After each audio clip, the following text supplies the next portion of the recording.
Hi, today I'm pleased to welcome Lisa Loloma Froholdt, a research leader and senior researcher at the University of Southern Denmark. She specializes in mental health, occupational safety, and human factors in maritime industry. Today we are going to talk about her research exploring how diversity and safety are socially constructed on board ships with a particular focus on gender integration. What motivated you to choose Hafnia as a case study, and what makes tanker vessels a particular interesting setting for exploring gender diversity in maritime work?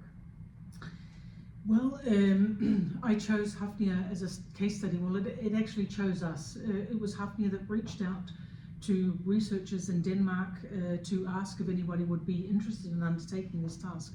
They had already decided they wanted research to look at this development. Mm-hmm. So, but it is an interesting case because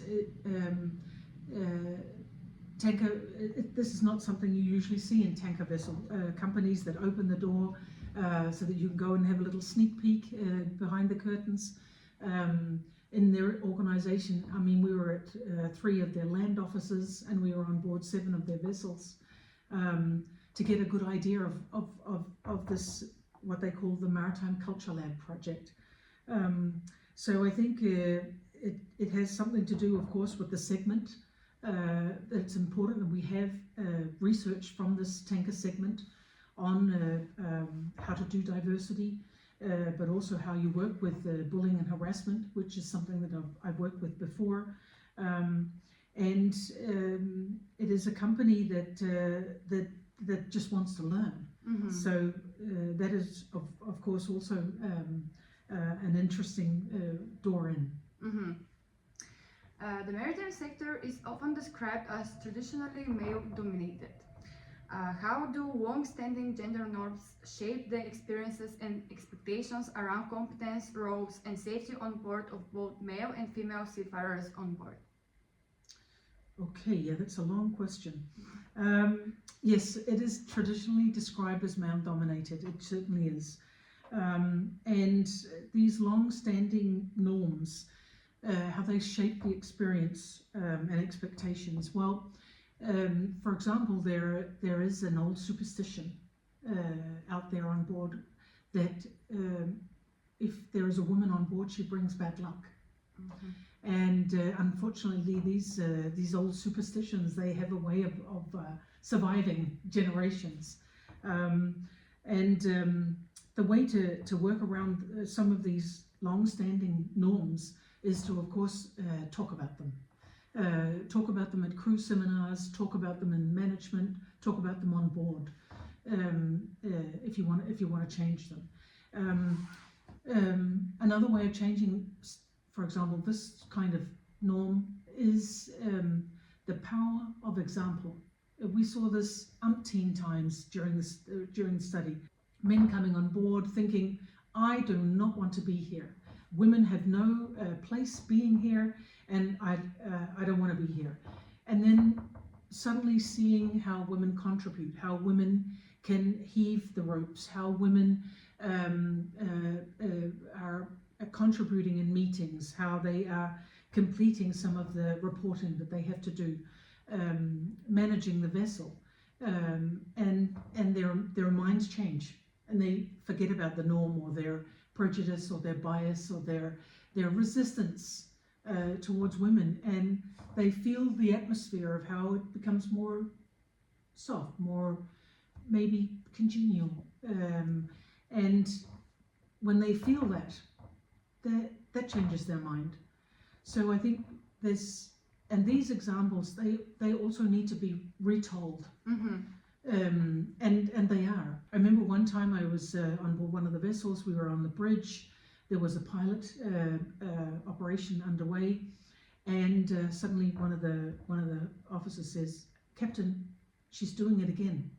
I was like, "Oh, what is this?" And everybody rushed towards the windows to look down on the deck. So I did too. And I looked down, and you saw this woman, and she was just heaving these ropes like this. And I looked down the row of everybody looking outside, and they went, oh. I mean, they were proud of her. They were impressed by her. And the captain went, she is so strong. And they love it. I've also been on board where questions are given in a meeting about some kind of safety issue, and then I've heard about how women go out and try and investigate things. They come back with the answer, this particular senior officer. I mean, it just tells me that this is something they want, because they go out, they take the time, they search, and they find maybe some trouble or some resistance, or maybe they find the answer very fast. They come back with the answer or with new questions, and that to him just makes him know that they have a place on board. So I think the power of example and telling these stories more and more, and people changing their mind. It is, of course, about attitudinal change when you're in a development project. Of course, I think some people wish that people would change minds a bit quicker. So I think time is also something that is part of that equation, that is necessary. You need to give things time as well. But I think amplifying on some of the findings in this in the research here that we have done here, I think can make good headway. How did both male and female seafarers respond to the company's diversity agenda? What kinds of resistance or support did you observe? Well, there were many different kinds. For example, on the female side, there were women who were very proud to be part of this. They felt lucky that Hafnia had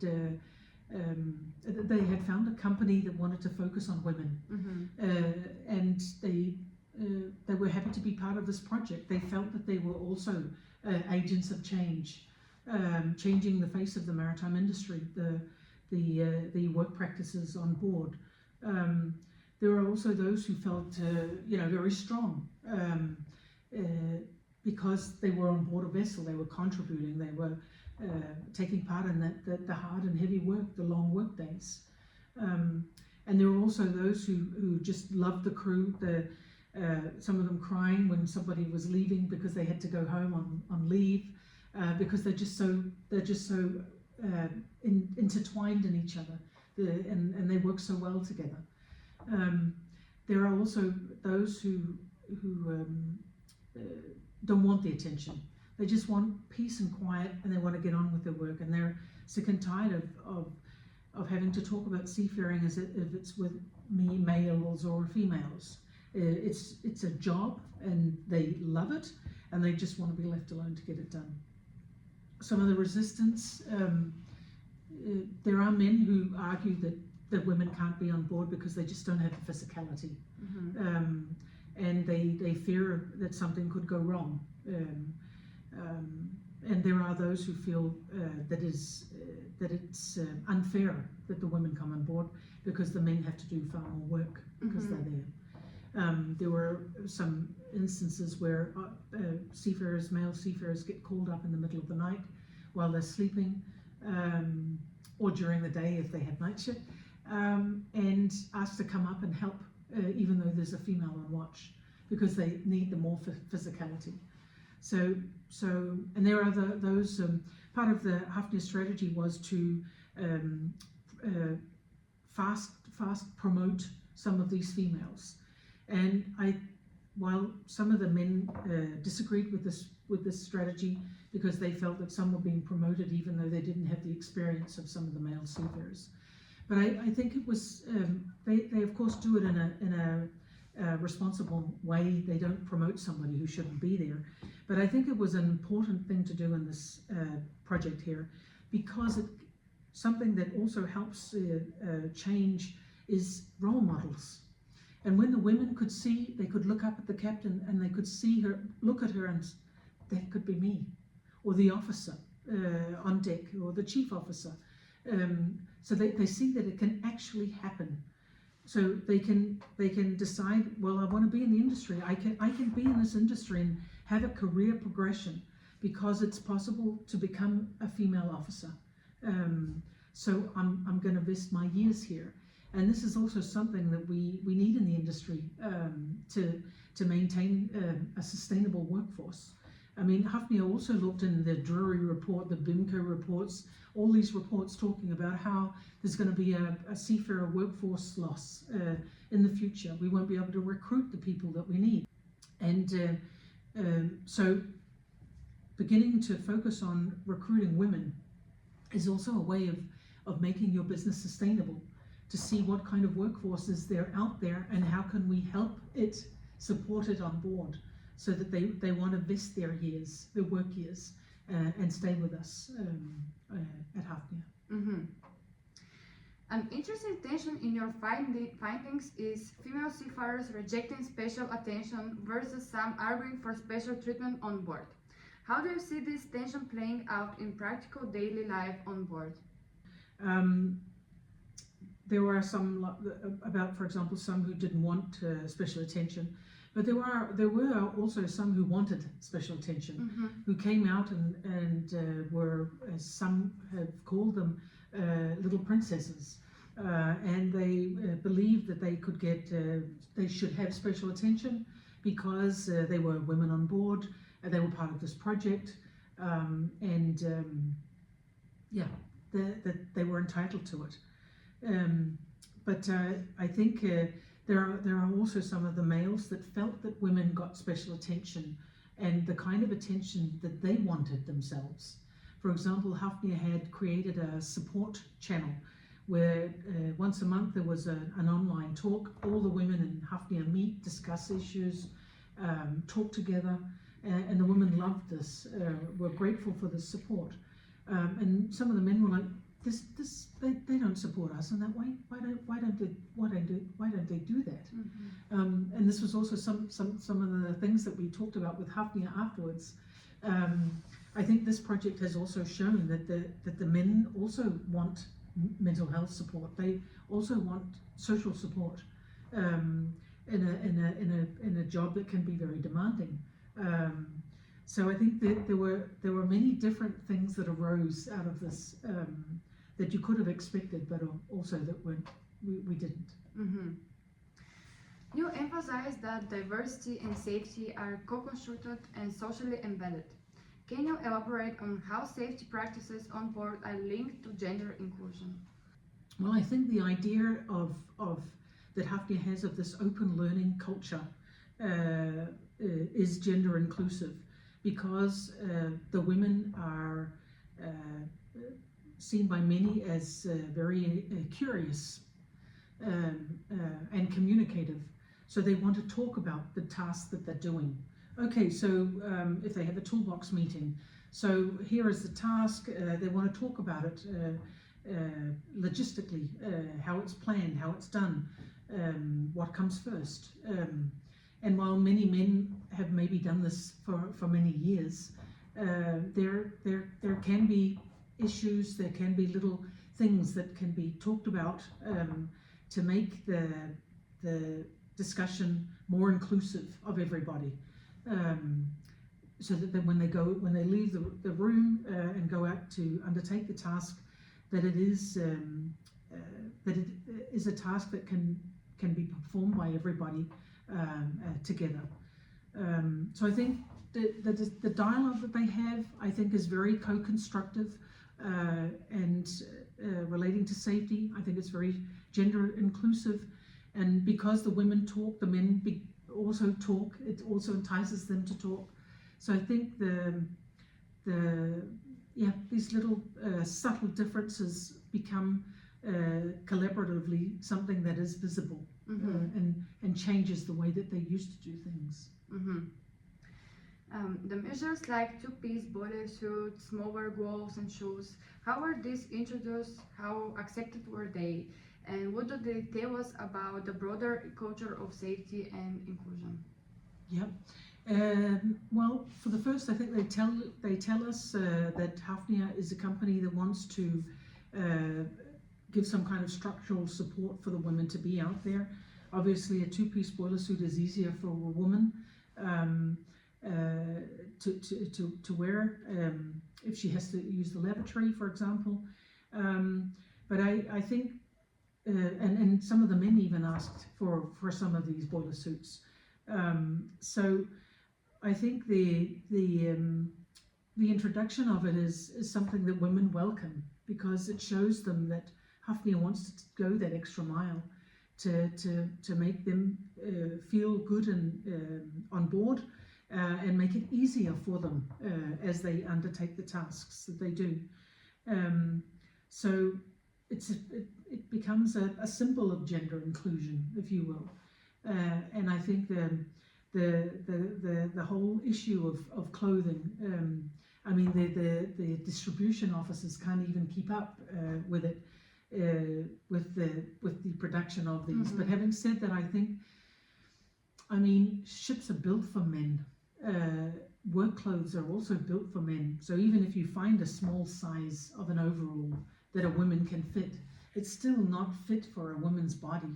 So there are some things that have to be changed there. And of course, this one two-piece boiler suit was one of those. But there's a lot of the clothing, work clothing, that needs to have that needs to change, and in size and shape, but also in distribution. What role does the company's emphasis on learning culture play in reshaping institutional norms and safety practices? Yeah, I think it changes a lot, and that's also why we also talk about this as a mega trend, because safety meetings are different now. Leadership is also different now. Some of the men talked about a female leader, being also more inclusive, more empathetic, and this trickles down and changes the way that things are done. And if you're a seafarer and you're in an environment where you feel more included, maybe your contribution is also different, because you feel safe. And I think with the very different workplace that it is, because you both work and live on board the vessel, you need to find these ways where we can make the workplace out there at sea a workplace where everybody can feel welcome and respected, to be able to retain the seafarers out on board. So I think that's also pretty innovative of them to think of this idea, because it's also part and parcel in ensuring sustainability, that they can keep on recruiting people, because people know when they come out on board, things are different there. Things have changed. It's more, I can, doing safety is a little bit more inclusive. There are more discussions, maybe. There are different ways of doing something, maybe, instead of the same old. So the social life is also different. Maybe there's, instead of everybody going to the cabins, maybe there's more in the common rooms. So I think that many of these company rules, institutional practices, many of these things that are the way we usually do it, that they're changing, because these women are coming on board, so many of them. I think Hafnia has 12% female seafarers now. So yeah, it's a big thing. What are the biggest obstacles to making diversity an embedded, sustainable practice on board tanker vessels? Well, I think if you asked people who are employed in Hafnia, I think they would say the mind. Changing the minds of people to accept that this is something we want to do, this is something that can fly, this is something that can actually improve how we usually do things. So I think attitudinal change is the most primary.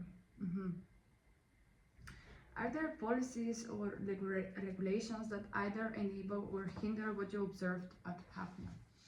I definitely think, we've also said it in the report, you might naturally think that a really good maternity leave policy would be something that would attract and it does for some. But the policy that everybody talks about is the bullying and harassment policy. The policy that Hafnia has is very robust. It doesn't matter who you talk to in their organization, high or low, at sea or on shore, everybody knows about it, everybody knows the procedures, they know who to talk to, they know the consequences, and they know that if an issue is taken up, Hafnia will investigate, they will do a 360, they will talk to everybody, they take it seriously. So this makes many females feel safe. However, there were both men and women who said to us that the reason why they came to Hafnia was because they have a robust bullying and harassment policy. So they can feel safe when they're there, they can feel respected, and because Hafnia is so committed to it, it tells them this is a company for me because it's going to take care of me. I can be safe here. So I definitely say that structural support around a diversity project such as this is also important. It's not just about recruiting women and just sticking them out on board the vessels. There are support and structural instruments that you need to put in place, but it can be done, and Hafnia is a living example of that. What lessons from the Hafnia case could be relevant to other shipping companies or sectors struggling with diversity integration? Well, I think first and foremost that they should just do it. This company has showed that it can be done, so they can just do it. They can take this and this report here, they can read about their findings and what they've done. There's some key points at the end with suggestions that they can just pick up and run with. Yes, and like I said before, there are certain policies that need to be in place that also have to be instigated. So I think they can learn from the example. They can believe that they can do it because somebody else has done it. So of course they can do it. And I'm sure Hafnia is happy to, and they do so as well. They're out there presenting their case, telling what they've learnt. So I think, and I think there's also a necessity to think this way because not just for Hafnia but for other shipping companies, there is going to be a workforce shortage. And depending on which report you read, it can be between 40 to 100,000 seafarers that are going to be lacking. So it's about getting cracking now and recruiting maybe women on board because you can see it can be done. So what is the key message you hope industry leaders take away from this research? Well, I hope they take away that here is a shipping company that is a brave shipping company. They've opened the door. We've taken this peek, and not all the findings are something that Hafnia are proud of, but they're willing to let this learning get out there in the industry. So I hope people read the report. Not just for my sake, but just to hear what Hafnia has learnt. I do hope that they also think that it's doable. That women at sea is not a difficult thing, and we have to change all these things. It's going to take a lot of time. But to see past those hurdles, and like I said before, because it's going to be a necessity, we have to tap into some kind of different demographics. So I think, read about it and take the learning, leave the rest, and see how it can be tailored to your company, and discuss it. Because some of these biases that there are, some of these old superstitions, the only way that they're going to go away is if we talk about them. So I think that at least would be a good way forward. So thank you, Lisa, for your time, for your effort. It was very interesting research to hear about, and thank you for your contribution. Thank you very much.